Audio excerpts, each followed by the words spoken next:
Hi, I'm Dan Sanguinetti, and this is Film Rhapsody.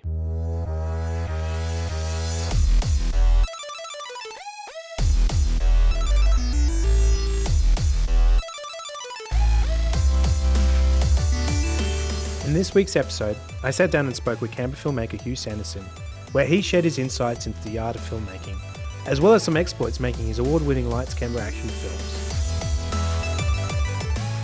Hugh Sandison is one of Canberra's true success stories when it comes to the world of filmmaking. He took out Best Film 3 times in a row at Lights Camera Action and has gone on to produce some major television campaigns in the corporate and advertising industry. Of course, he is also one of the most modest, down-to-earth people I've had the pleasure to have known for a number of years, and he would be blushing to hear me speak so highly of him.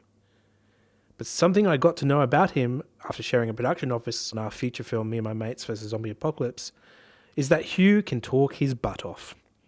I guess that's why I was totally okay with him taking control of our interview from earlier this year, and essentially I became the guest on the Hugh Sandison Show. We pick up the interview about an hour into his first monologue. Let's just not talk for a while. Let's just listen to some music, enjoy each other's company. It's like that meme where you have small brain, big brain, large brain, explosion brain. I was at the final stage. I'm like, you can have friendships with people that doesn't involve filling every moment of silence with some kind of sound. It was amazing.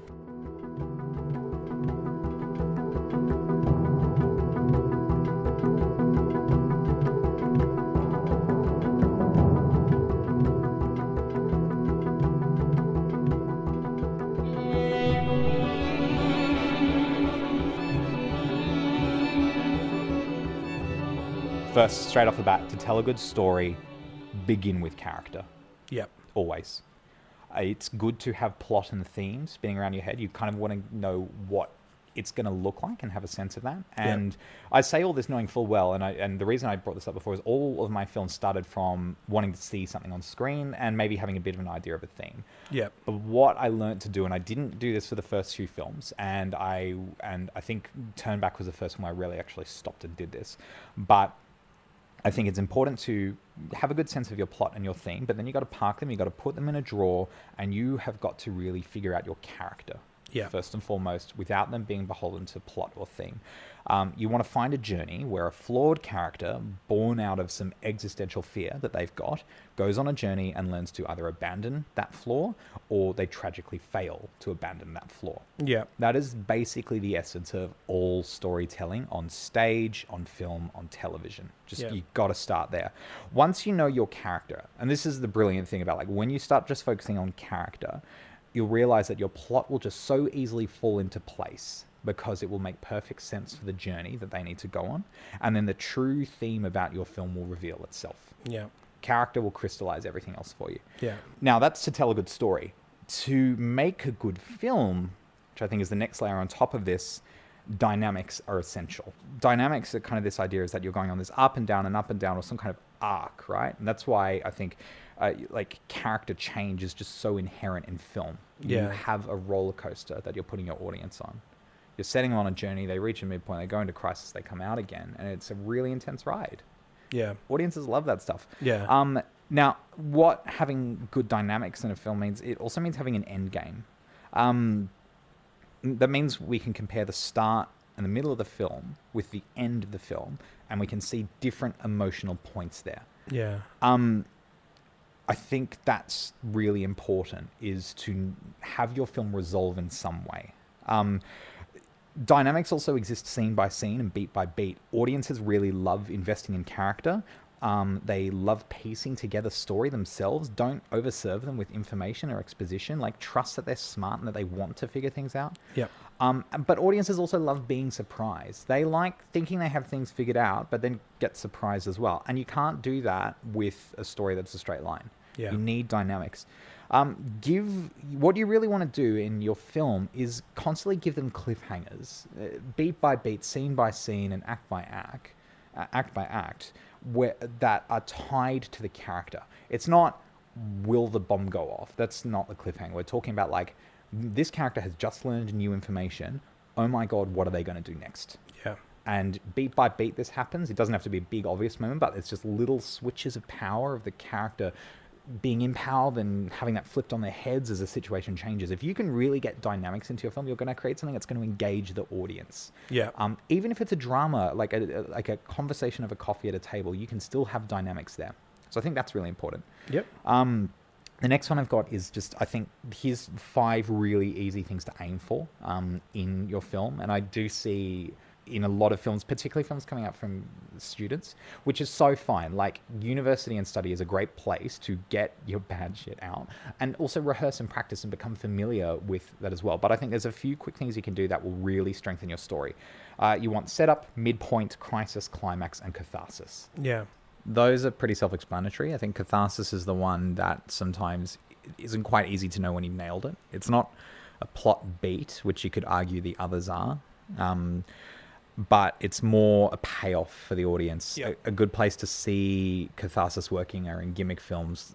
Look at a lot of drop first entries, basically, that rely on a punchline, or they kind of amount to a twist. There may not be a lot more in what the film offers, but because they offer a twist, some kind of ironic ending to the story... Does it make it a good film? I think it's a different kind of film. It's not the kind of film I would necessarily make, but I think what they do consistently well by having an ironic twist is it's making sure there's catharsis. There is a resolution to the tension that the audience uses to release that tension. And often it's a comedic punchline or a twist, something unexpected. But it's basically catharsis as a whole is this idea of it's the reward the audience gets for going on the roller coaster of the story that's been told. It's basically makes our investment in the character worthwhile at the end of the day. And that's something that's inherent, not just in comedy, but in drama as well. And it doesn't mean it has to be a happy ending either. It could be a sad ending, but if there's some kind of resolute whole to the film made by this, we go like, okay, I've learned something. I've grown as a person. It's made me think. Yeah. They could be all those things, but definitely Google it for a much more efficient explanation. But I think you've done well. So. Thank you. No, I think catharsis is important. Catharsis is, you don't want to trail off into nothing. Just don't taper off into nothingness. I think that happens a bunch in some short films. It's easy to kind of end on, well, I don't even know how to describe it, but you want to have a resolution, and catharsis only comes with resolution. It may not be a happy resolution, but that's okay. That's storytelling. Hey! Oh, you make a big ton of noise, then? Do you know who I am? You must stop. You don't can come closer. I said, do you know who I am? The Prime Minister of Australia, you pig! What name you calling me? The PM of Australia, you pig! In terms of career stuff, I guess, I think, it's important to recognize at a point where maybe keeping doing the same thing, and this can go for anything. Doing the same thing and kind of operating at the same level, you've got this kind of like, it can be easy to fall into what's comfortable. And you know what, but that's okay. For me, that there was a point where I had to be like, all right, I actually need to kind of push myself out of my comfort zone if I want to improve what I am able to do, to learn more, to inform my career. But I think it's about knowing kind of what you want to do with yourself as a filmmaker. Like, there are some filmmakers who that they make movies purely because it brings them joy, aside from what there might be a day job otherwise, and it's the thing that they love, and they're doing it just for themselves and enjoying it along the way. And I think that is a completely fine and acceptable thing to do. It depends on who you are and what you want to do. But if what you want to do is like be really, if you want to aim sky high and really see yourself operating on, I mean, for many it would be on a global scale, telling stories, that it's not going to be a comfortable ride getting there, and you need to be willing to throw yourself in the deep end. And sometimes that means letting yourself loose from comfort. I have a company with 2 great friends, Simone Thompson and Josie Baines, both Canberra alumni, I guess. And our company, it's called Oddity Entertainment. And what we do is we go intense on story development, really intense on story development. because we love it. We love story. We really do. And we see lots of amazing opportunities for story. So it's a vehicle for our own writing, but it's also a vehicle through which we work with other writers to really help them collect their ideas for a story and structure it into a film or a TV show. It's a long game. Development takes a long time to do, especially for TV. I think that has kind of been the product of what Lights, Camera, Action has done. But it's a way of getting there is what, when I was reflecting on this over the last day, interested me. And it really took listening to Simone especially to recognize when maybe I wasn't telling the best stories that I could, or I wasn't telling stories that I actually wanted to say. It's an inherent privilege to be able to make film. Yes, the landscape is more democratized than ever, but I think there's a catch with that. I think the catch is that it's easier than ever to tell the wrong story without realizing it, because there is little technical friction to making a film. I think it's easy to make a technically excellent thing, but also make a story that's not compelling. I think it's easy to make a technically compelling thing, make a story that is compelling, but also not be the right person to tell that story and not tell it as well as it could have been done. I think with making film, you don't want to waste the opportunity to say something worthwhile. Kind of what you said before a little bit about like, making a film for the sake of saying, I've made a film, I'm cool, or getting the recognition, isn't, I guess, something that I think is as important to aspire towards as actually telling something that's going to stick with people and is going to kind of make some kind of lasting change.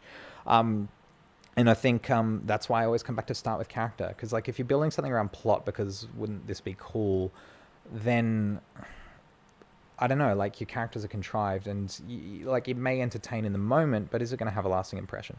Yeah. Right? There's a few things I realized about my earlier films, and this kind of goes for Parting Gift for 1 week later, and for even The Algorithm as well, is that I wasn't really asking myself what I actually wanted to say. I was falling into the trap of not starting with character. Even if I believed the characters' journeys as a whole, they were kind of built from tropes. Like, there were cool themes and cool plots, and remember I started with wanting to see a visual with a lot of these films. Industrial tower collapsing, bushfire, the future. So cool themes, cool plots, but fake characters in a way. But I think this is okay. I think this is a journey that you're only going to be able to realize in many cases in retrospect, but I think it's important to look for it as well. Basically, what I was doing with, I guess 1 week later, is like I knew I wanted there to be a bushfire, and then I had a character of a single mother whose young son was the protagonist, and young son just wants to make friends, but mother is super protective of him. And then when the bushfire comes through, he runs away looking for his friend who he hasn't been allowed to see at all and worries the worst for her.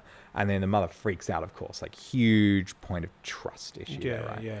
But that was all built because I knew it would serve the plot of the bushfires. I think it's certainly connected with people, but I know that there wasn't anything in me being like, this is something that is important to me, that is a part of me, that I'm needing to say why this kind of trust between families is so important. I realized in hindsight, it came together because I knew these were effective tropes to create a story that would resonate. And it's really interesting to see different people recognize and read the film, and I'm really glad it does. But I kind of look back at it for me, and Simone helped me point this out. She was like, Hugh, I don't think you're really thinking about what you want to say with your films. I don't think you really have anything to say. And I look back and I'm like, you're not wrong.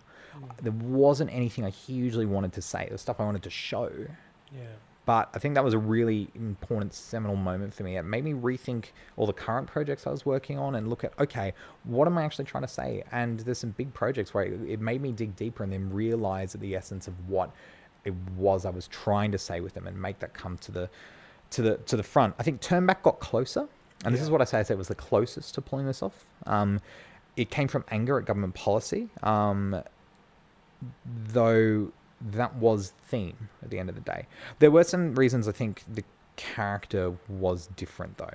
So I look back to the character, and I kind of see a little bit of where it came from now, because there's many different ways you could have got the Prime Minister into this situation. But the big one is he's in the car it starts with him on the phone to his daughter, and they have a factitious relationship at best. At the end of the day, he's a character who kind of like fears being disliked by other people. But his reaction to that is flaw is that he kind of puts up these buttresses and he kind of doubles down on it. Yeah. And that was something that, like, as I was going through university and coming out of that, that's a bit of the person I used to be. I used to be really proud, worried that people would kind of see through that. And so I would really double down and commit to the way I saw things and not allow myself to kind of go on some kind of internal reflection of like, okay, maybe you need to take stock, accept a mistake, own it, and then make an effort to change the way you think about things or the way you go about doing things. And that's kind of the journey that went into that character. It's subtle, but it's there.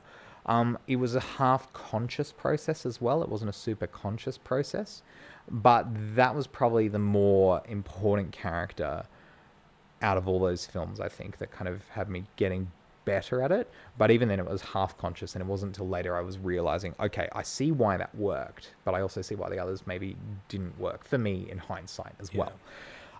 So I guess these days through the company, I work with writers who really have something they want to say. And a question I often ask is, or a thing I say is like, write the show you wish you had at a difficult time in your life.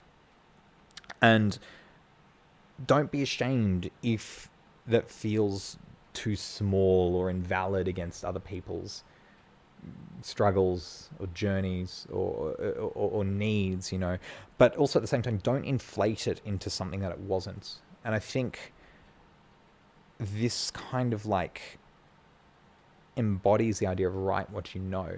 Yeah. You don't need to be an astrophysicist to write science fiction. You don't need to be a philosopher to develop interesting theme. But for character, you want to come back to what you've lived and what you've needed to grow as a person and make that underpin the journeys that your characters go through. They may be in a fantastical world that they go through. They may have a totally different career to what you had. They may be in a totally different ethical dilemma. But it's got to be true to something you can speak honestly about. And then sometimes you just got to recognize when maybe another person is better equipped to tell that story. And either that might be bringing someone else on board to help inform that story and writing with someone. And I don't think just consult. I think just get other writers onto the table with you. Yeah. Or sometimes it's actually stepping back and saying, okay, you know what? Maybe I need to rethink my character, rethink my story, or maybe look to who can I back who's going to be better equipped to tell this, you know. Basically, it all amounts to, like, don't waste the opportunity that the vehicle of a film provides. Put it to good use and be humble enough to recognize when there's someone who could put it to better use. And maybe that's a great time to expand your opportunity as a filmmaker, which is a collaborative thing to do, and maybe back them all the way this time instead. Today, we upload and share every aspect of our lives online. The algorithm makes personalized suggestions based on this information. Today, you don't need to think. You just need to do. As a final thought, if you were to meet yourself as a filmmaker, say 10 years ago, you were making films 10 years ago, yeah? What's the... Yes. Yes. So yes. 10 years ago, from you today to 10 years ago, yeah, the 10-year challenge that's just come out. Sorry, Glow Up, I believe is the... Oh, is it? The term. Okay. No, I'm not hip with the meme people. Sols. The memes. No, definitely a challenge for me, not really a glow up. So if you were to bump into yourself, you know, you're traveling back in time 10 years from now, and you had to give you had 30 seconds to give one piece of advice, what would you say to yourself? So 10 years ago, I was beginning year 11. Yep. Really just starting to get into making more and more films. And what I would say to myself back then is the sooner you recognize the value of teamwork and having voices you trust and deeply consider on your process, the richer you're going to be for it. Because they're going to help you make better films, and they're also going to help you become a better person to work with, help you grow and change. And if you grow and change, that gives you all the material you need to write what you know, start with really amazing characters, and then tell the best possible stories you can. Yeah. And then now you fade back into the future. Yeah, then I go kill my granddad. Kind of, there's some nonsense. What kind of time travel are we talking here? Are there multiple timelines? Are we kind of saying everything's the same, or it's like multiverse kind of stuff? I don't know. We could probably have another hour of talking, delving into that. Time travel's my jam. For me, and if I was to go back, it would be much more about just do it more. I think I had a fear. I had fear to go out and interact, and fear to collaborate. I think I saw it more as this is meant to be a competitive industry, and I think that was a big mistake for me to think that. And I've now discovered, I've worked with everyone I used to think I was competing against. I've now worked with them on multiple projects, and I realized it is, as you said, it is better to collaborate. You become a better person for it, and you learn and grow. Yeah. And your films are better as a result. Yeah. So, I completely agree with what you said as well. I think going out there to take the plunge and make stuff is a really important step as well, and not seeing it as a competitive process, but a collaborative process. And the reward is in people enjoying a story that you and your friends and your peers have made. It's not prizes. No. It's not... Prizes are a great carrot to get people to a place, but if that's your sole focus, then you're going to make something soulless. Yeah. Yeah, no, I agree. It's... Films with passion and storytellers with passion tend to grab people much easier. And it stands out. It stands out in your project. Yeah, and particularly you could say, particularly your fire, Canberra Fire's film was, you could tell that you experienced being around in Canberra during that time. It reflected in that work, and as much as your anger for the political climate for Turnback. So I think that says a lot, and I think that's something I hope a lot of other filmmakers can appreciate and use that in the way that they approach their films. Now look, is there anything that you would like to plug? Because that's a thing that people do on podcasts, apparently, is they like to plug. So is there something you want to plug, something that you want people to pay attention to? Oh, there's not really anything I want to plug at the end of the day. Mainly because I don't get royalties for whatever plug I do. Look, I honestly, no. I think, if anything, I think it would just be kind of another kind of final thought thing. It would be more about keep writing. I love script, I love story, I love starting with that. And I think the more you keep writing, the more you let yourself see that you are allowed to write bad work and feel you are allowed to look back at your past work. Let me phrase this differently. You are allowed to look at your past work as recent or as far back in time as you like and accept that it is maybe bad in your eyes now.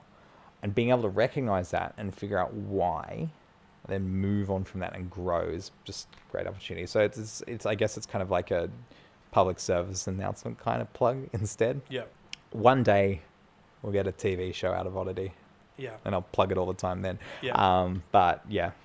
For now we tend to play it pretty quiet. So there's nothing huge on the horizon. But yeah. Well, thank you for spending some time with me and chatting. Pleasure. Thank you for the invitation. You can check out more of Hugh's work on his website at hughsandison.com.